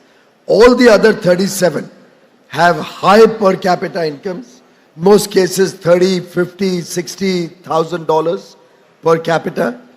Some of them $90,000, $100,000 like the United States or Switzerland, or even $200,000 per capita in Liechtenstein.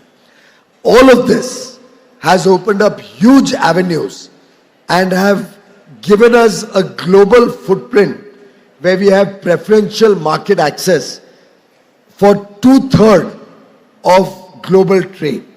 I think never before has India been so ambitious, so self-confident, and been willing to negotiate from a position of strength as we have in the last few years. These 38 economies will help us expand both our goods and services business, will help us attract large pools of investment and hopefully strengthen the rupee going forward very quickly, because many of these FTAs also have a committed FDI component, and large amount pools of capital for innovation, for manufacturing are expected from there.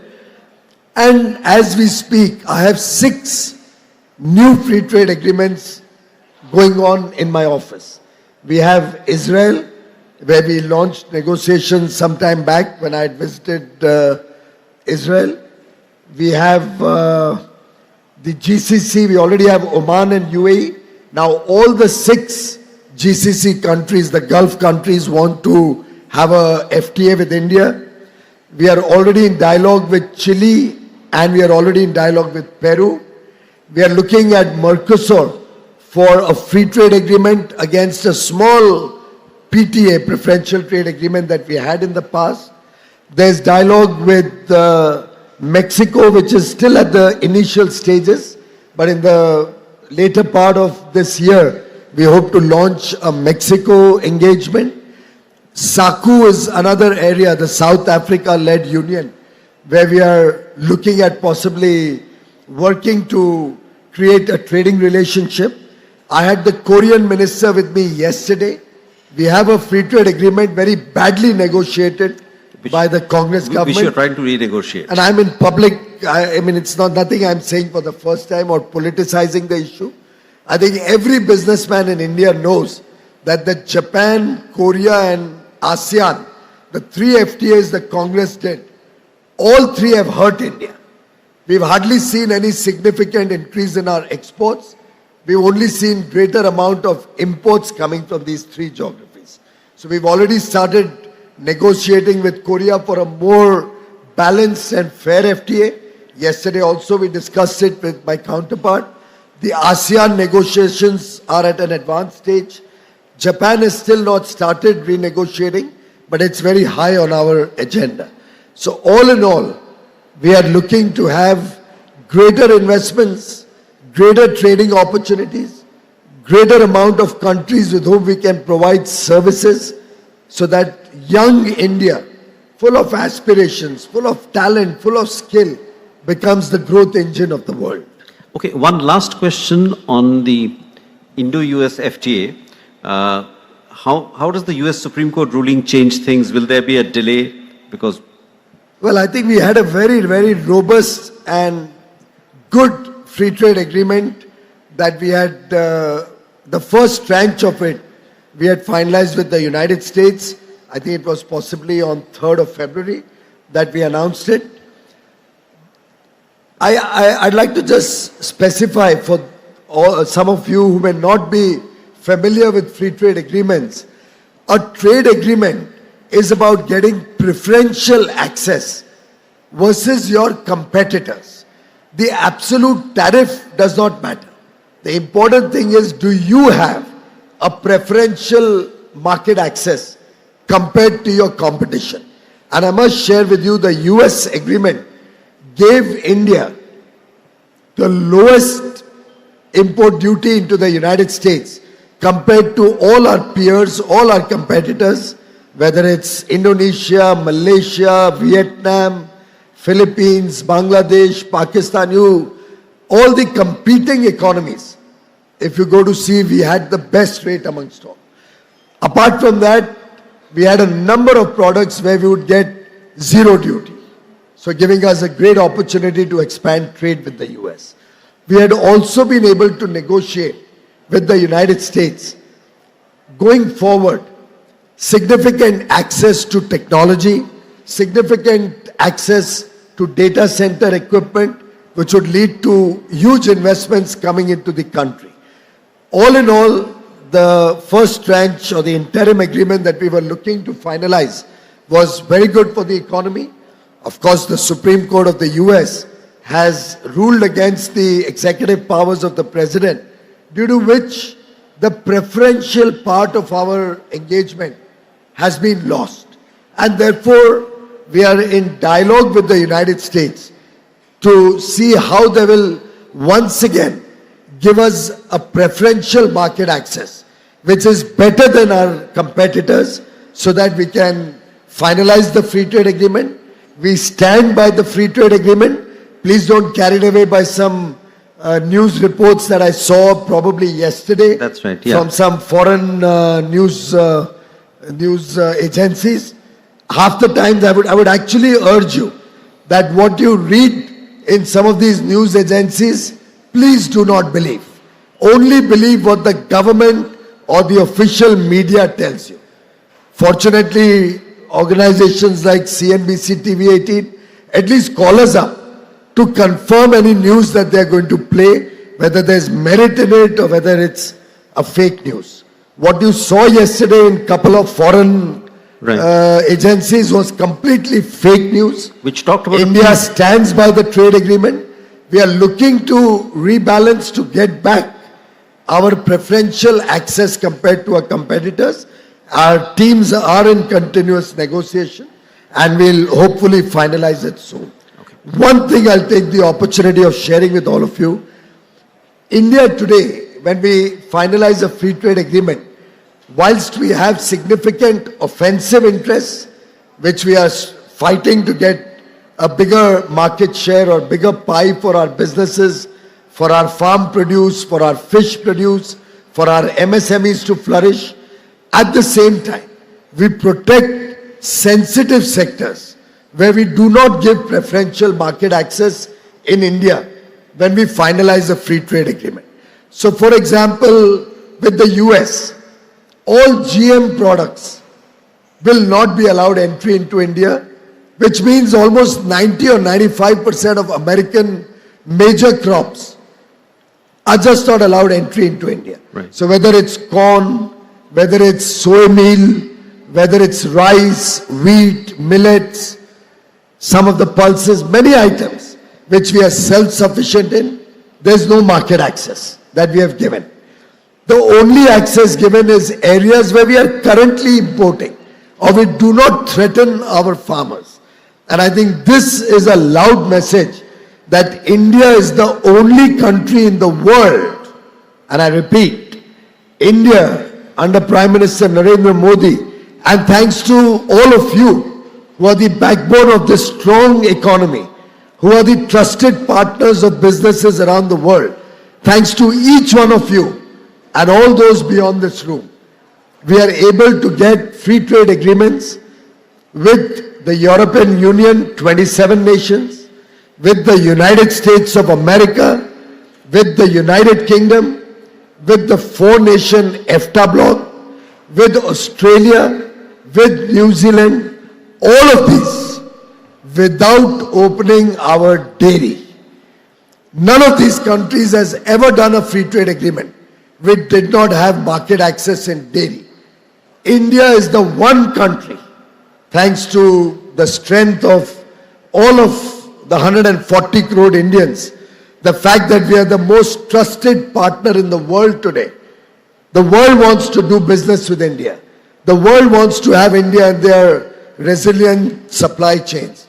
Because of that, all 6 of these geographies, all of Europe, all of the Oceania region, the United States, all of them, we have not opened our dairy and safeguarded the interests of millions and millions of farmers, our fishermen, our animal husbandry players, our MSMEs, our women entrepreneurs, and yet opened up huge opportunities, whether in the textile sector, whether in handlooms and handicrafts, leather, footwear, pharmaceuticals, chemicals, automobiles. The world is now our stage. And I think all of us need to get out of our cozy comfort zone, need to look beyond the 1.4 billion Indian market, because as the economy grows from $4 trillion to $30 trillion when we celebrate 100 years of independence, these global engagements and focusing on internationalizing our businesses is going to play the most important role. Thank you. Thank you, Piyush ji. That's a good note to wrap up. Thank you.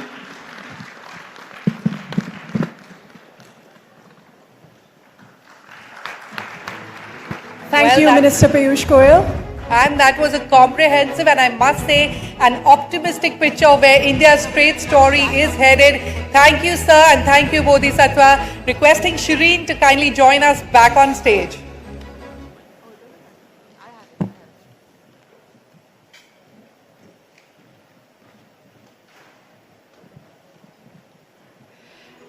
Ladies and gentlemen, tonight is also special as we mark a moment of change at CNBC TV 18. After 26 years, we say goodbye to the CNBC Peacock. It has been much more than just a logo. It's been a daily reminder of what we stand for: accuracy, insight, and actionable information. So while we embrace a new signage, our identity remains enduring. With this new logo, we start a new chapter, an upward arrow, simple, bold, and deliberate, a symbol of the direction that the network is headed. It is a fitting emblem for a brand that's always believed that the best stories are the ones still being written, and tonight we are here to write another one. May I request the Honourable Commerce Minister to please join us on stage and do the honours and unveil the new CNBC TV 18 logo. That's the one you have to look for when you're using the remote control to find us. Sir, request you to do the honours. You'll just have to press that and...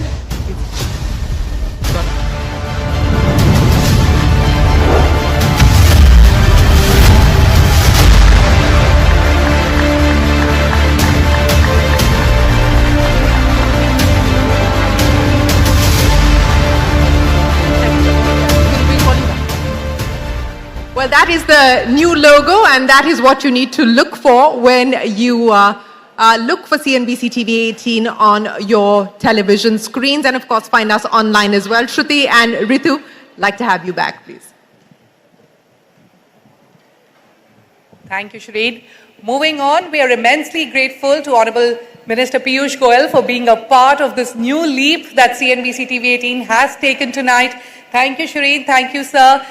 Requesting sir to kindly come back on stage, please. Thank you, Honourable Minister Piyush Goyal. Now, to present the next set of awards, we invite a stalwart of the banking industry, P.D. Singh, who is the CEO of Standard Chartered India and South Asia, to join Honourable Minister Piyush Goyal on stage. Let's welcome him with a big round of applause.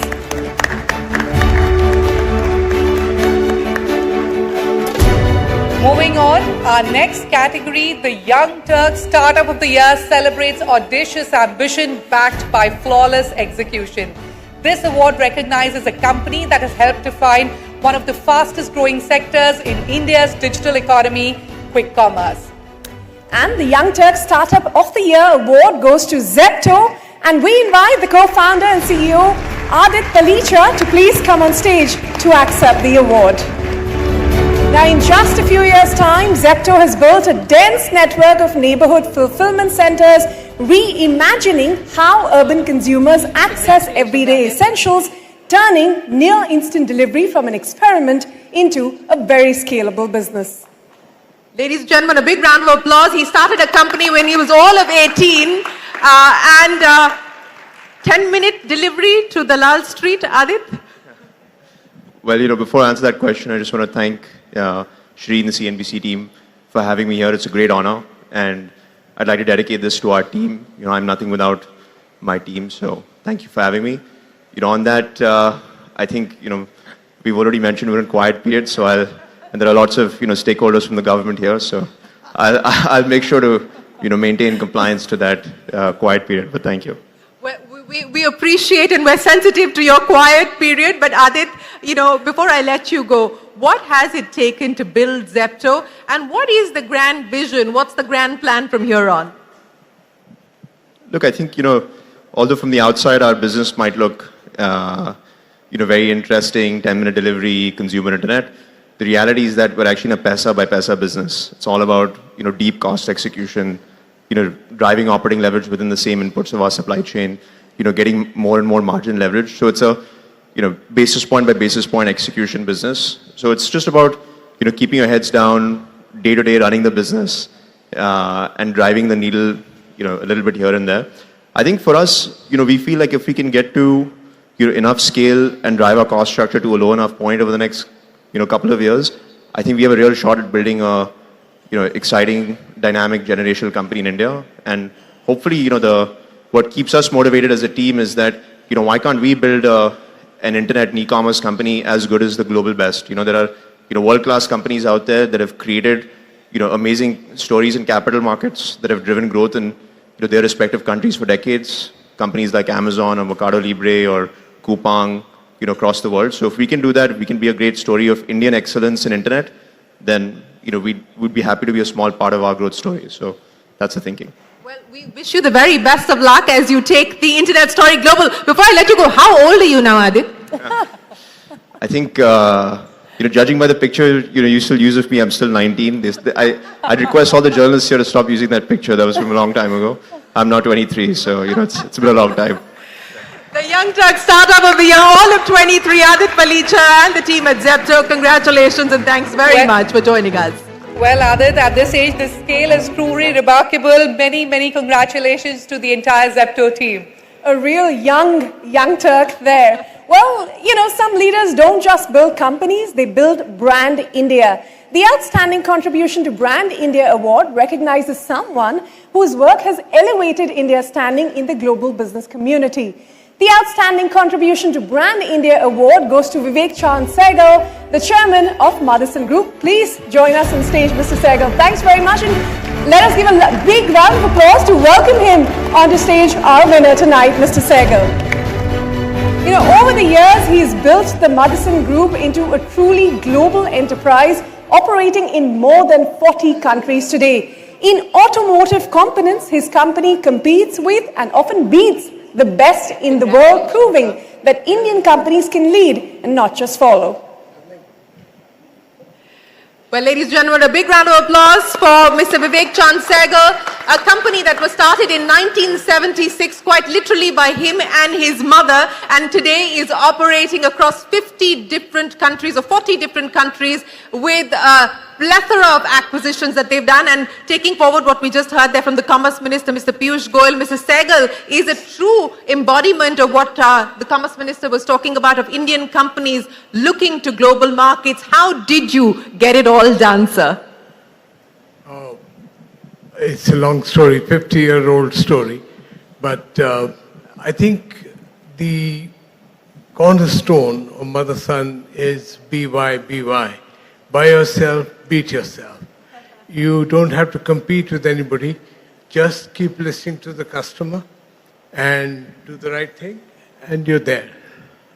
Well, that's a nice new one. BY, beat yourself and be by yourself. But, to all the entrepreneurs who often look at global markets with some degree of trepidation, and especially in the volatile times that we live in, what is your mantra for going after newer and newer markets and also doing it via M&A? I think the key is the customer. The customer actually calls us and tells us, please take over this company. I need this company to survive. There are many problems in the world, and all the disruptions actually have a lot of casualty. But the customer says, please focus and make sure that this company survives. So we've done 52 acquisitions and still counting. We just closed one day before yesterday. So why not? We are what the customer wants us to be. 52 acquisitions. Let that sink in, ladies and gentlemen. 52 acquisitions is what Motherson has done. You just told us you're a not yet company. You're already in automotive, you're in aviation, you're in electronics. What's the next not yet opportunity that you intend to focus on? I'd leave it to my customers. My customers are all here, and they tell me what to do, and we just do. Well, we'll just do it. Thank you very much, sir. Thank you so much for joining us here at the India Business Leader Awards. The team at Motherson taking Brand India Global. Big round of applause, ladies and gentlemen. Many congratulations, Mr. Vivek Chand Sehgal, on your outstanding achievement and for putting India firmly on the global automotive map. Moving on, the Outstanding Company of the Year recognizes an organization that exemplifies excellence across every dimension. This year's winner carries a legacy of over 7 decades but remains as relevant and dynamic as ever. The Outstanding Company of the Year award goes to Mahindra & Mahindra. Please welcome Dr. Anish Shah, Group CEO and Managing Director of Mahindra & Mahindra, on stage to come and receive this honor. From tractors to SUVs, farm equipment to aerospace, they've demonstrated that diversification backed by excellence creates some enduring value.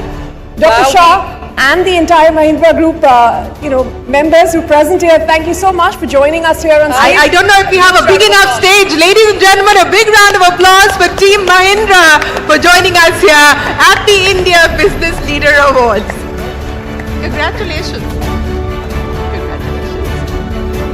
Anish, congratulations. I'm going to let the minister give you your trophy before I speak with you. Ladies and gentlemen, a big round of applause for Team Mahindra.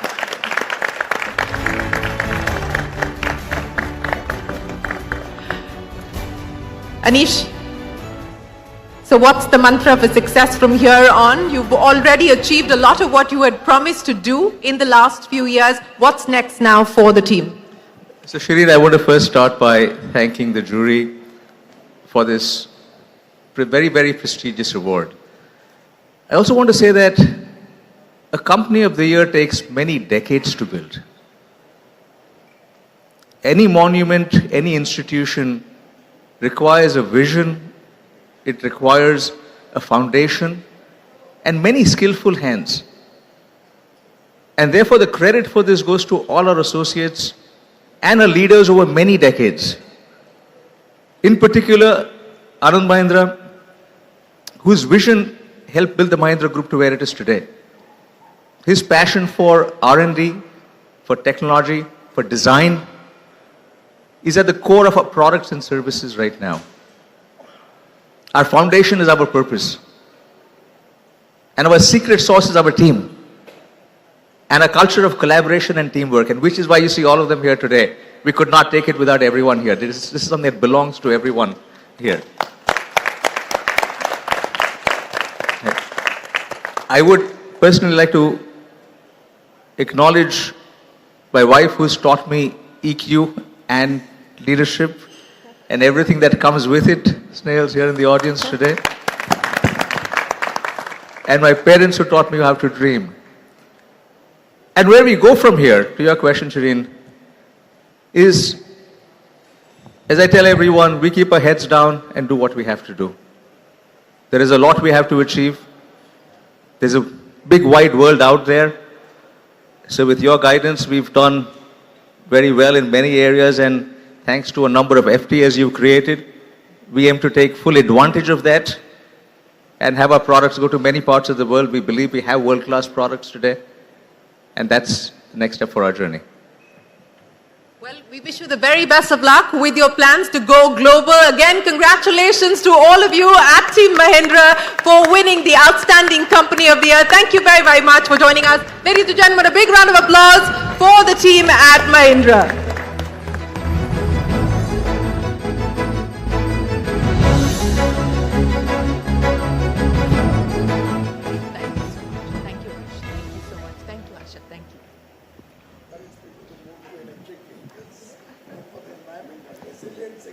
Well, and now our highest business leadership recognition for the evening, the Entrepreneur of the Decade, honors someone who has shaped an entire era of Indian enterprise. Ladies and gentlemen, the Entrepreneur of the Decade is Kumar Mangalam Birla, Chairman, Aditya Birla Group, one of India's most respected and diversified conglomerates. Please join me in welcoming him with a huge round of applause. Mr. Birla's leadership has been defined by strategic vision, ethical governance, and deep commitment to nation building.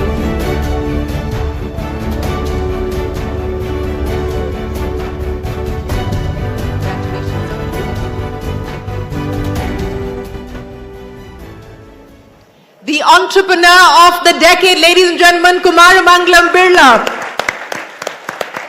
Mr. Birla, the numbers tell the story.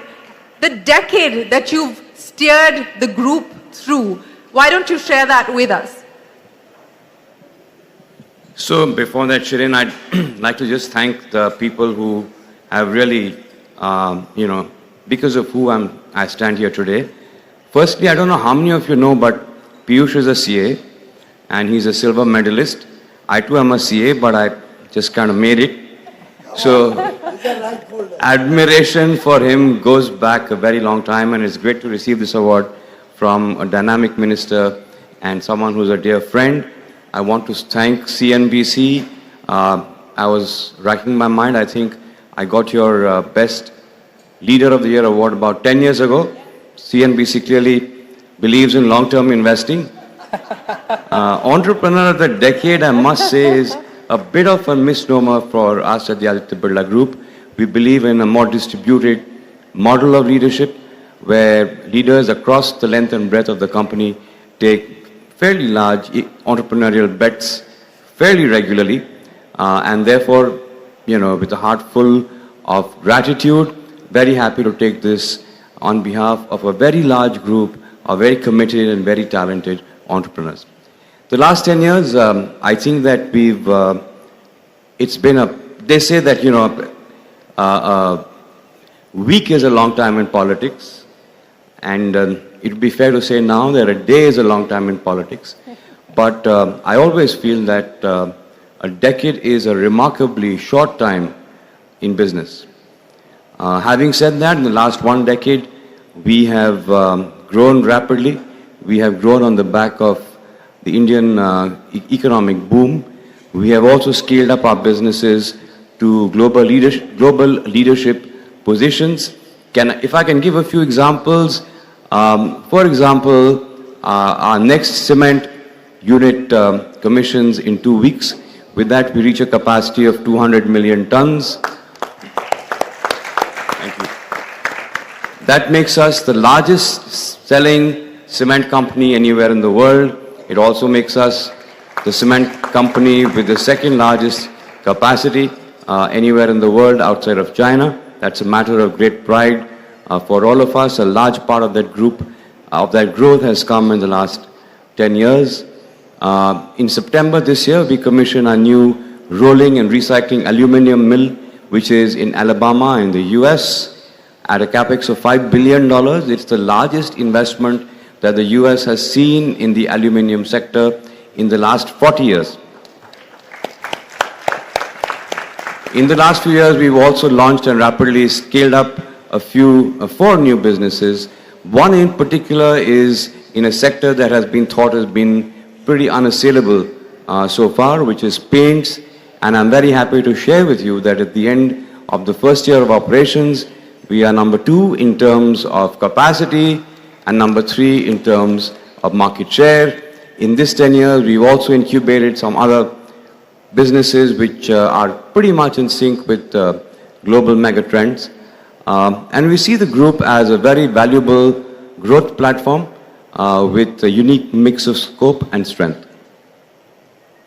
Mr. Birla, you gave us a very quick snapshot of the decade gone by, but let me ask you about the decade ahead. And we have the next generation of the Birla Group right here with us as well. What is your message to them? What is it that you believe you would like them to take forward in terms of legacy, direction, and how different is the Birla Group going to look 10 years on? I think that's a great question, Shirin, but they're the right people to ask how different it will look. I feel very happy about the fact that they're solid human beings. They understand and respect and treasure the values of the group very deeply. I see that in the work that they do on a day-to-day basis. I think that's the core of their DNA as well. I'm sure that all of us combined are looking at new businesses that are in keeping with what's happening in the world around us. Like I said, we built a growth platform which has a unique mix of scope and of diversity of businesses. We've always been a conglomerate at a group level. So I see us investing in some businesses which maybe 5 years ago we wouldn't even have thought of getting into. Well, we look forward to hearing more from you and them on that. Let me end by asking you, Mr. Birla, something that your father said to you when he was handing over, in a sense, the reins to you, that has kind of been the compass that has helped you steer the group to where it is today. There's one thing, Shirin, that I never forget. In some context, he said to me, no shortcuts. You've got to, go through the entire 9 yards. I tell that to my kids as well, and I'm very happy that they don't believe in shortcuts. I think that's a great mantra for life. for your personal life as well as your professional life. Congratulations, ladies and gentlemen, the entrepreneur of the decade, Kumaramanglam Birla. A big round of applause. On that note, may I request all the other winners to join Mr. Birla and Mr. Goyal on stage. We're going to get all the winners back, sir, for a quick photo opportunity. May I request all the winners to please come back up on stage for a quick photo opportunity as we close out the 21st edition of the India Business Leader Awards. Could we have all the winners up on stage, please? Keep the applause going, ladies and gentlemen. This is the grand finale. You're seeing them all on stage for one last time this year together. As we have all the winners join us here on stage, and I request each one of you to please make your way here for the photo opportunity. I'd also like to thank all of you here for being in the audience, a wonderful audience tonight. And thank you to every leader who's on stage as well. For our partners as well, the presenting partner, Standard Chartered, associate partner, Reliance Industries Limited. All of you, thank you very much for making this a wonderful evening for all of us here at CNBC TV 18, and a huge congratulations to all of the winners for tonight. May we have another round of applause? Huge round of applause, ladies and gentlemen. One last time, all our winners on stage.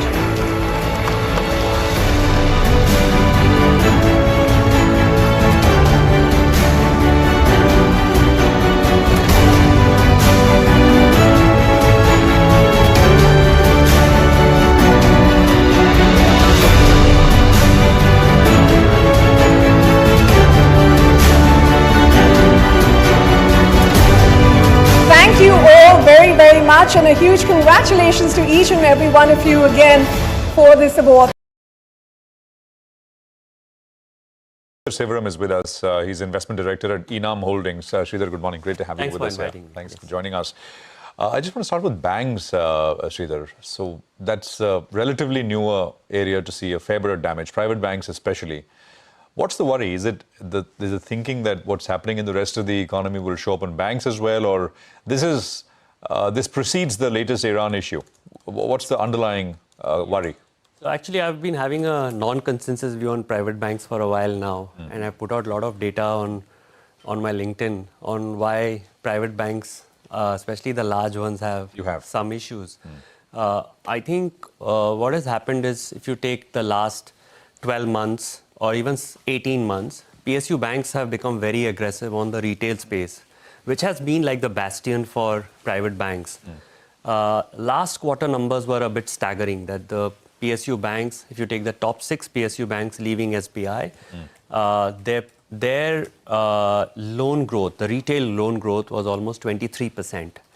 And compare that with the top 3 private banks with roughly similar assets, which is 60 lakh crores for these 6 PSU banks, and top 3 private banks also roughly loan book is 60 lakh crores, the overall loan book. Their retail loan book grown single digits.